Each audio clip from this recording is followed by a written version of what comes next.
আজকে আমি ছুরি শুটকি ভর্তা করব। তার জন্য ছুরি শুটকিটাকে আমি টেলে নিচ্ছি।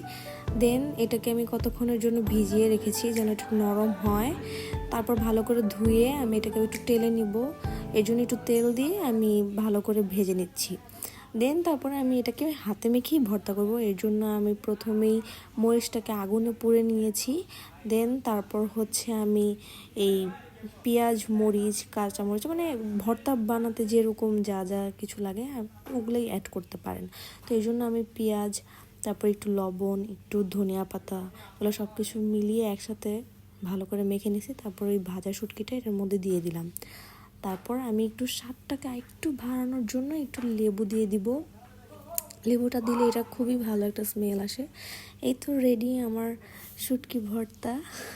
একটু ভিন্ন রকম, সবার কাছে এই শুটকি ভর্তাটা ভালো লাগতেও পারে, নাও লাগতে পারে। আজকে এই পর্যন্তই। আল্লাহ।